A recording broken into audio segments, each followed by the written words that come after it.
Ikalawang mga Kronika, Kabanata 3.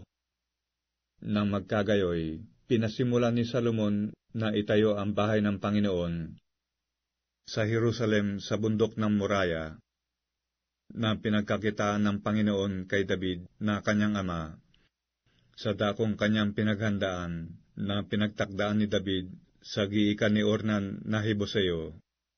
At siya'y nagpasimula magtayo ng ikalawang araw ng ikalawang buwan ng ika-4 na taon ng kanyang paghahari.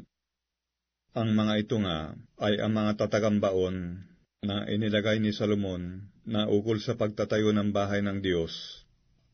Ang haba ng mga siko, ayon sa panukat ng una, ay 60 siko, at ang luwang ay 20 siko, at ang portiko na nasa harap ng bahay, ang haba niya ayon sa luwang ng bahay, ay 20 siko, at ang taas ay 120, at kanyang binalutan sa loob ng taganas na ginto, at ang lalong malaking bahay ay kanyang kinisamihan ng kahoy na abeto, na kanyang binalot ng dalisay na ginto, at ginawan niya ng mga palma at mga tanikala, at kanyang ginayakan ang bahay ng mga mahalagang bato na pinakapangpaganda, at ang ginto ay ginto sa parbaim.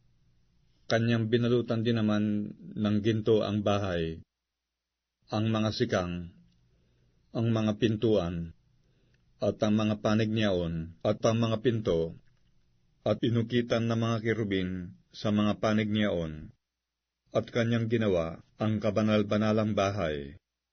Ang haba niyaon, ayon sa luwang ng bahay, ay 20 siko, at ang luwang niyaon ay 20 siko, at kanyang binalutan ng dalisay na ginto, na may timbang na 600 talento, at ang bigat na mga pako ay 50 siklong ginto, at kanyang binalot ng ginto ang pinakamataas na silid. At sa kabanal-banalang bahay ay gumawa siya ng 2 kerubin na gawang nilarawan, at binalot nila ng ginto. At ang mga pakpak ng mga kerubin ay 20 siko ang haba. Ang pakpak ng isang kerubin ay 5 siko, na abot sa panig ng bahay, at ang kabilang pakpak ay gayon din na 5 siko, na abot sa pakpak ng isang kerubin. At ang pakpak ng isang kerubin ay 5 siko, na abot sa panig ng bahay. At ang kabilang pakpak ay 5 siko rin, na nakadaiti sa pakpak ng isang kerubin. Ang mga pakpak ng mga kerubing ito ay nangakaladlad ng 20 siko, at sila'y nangakatayo ng kanilang mga paa, at ang kanilang mga mukha ay paharap sa dako ng bahay. At kanyang ginawa ang lambong na bughaw, at kulay ubi, at matingkad na pula, at mainam na kayong lino, at ginawan na mga kerubin. Siya'y gumawa rin sa harap ng bahay ng 2 haligi na may 35 siko ang taas. At ang kapitel na nasa ibabaw ng bawat isa sa mga yaon ay 5 siko. At kanyang ginawan na mga tanikala ang sanggunian at inilagay sa ibabaw ng mga haligi.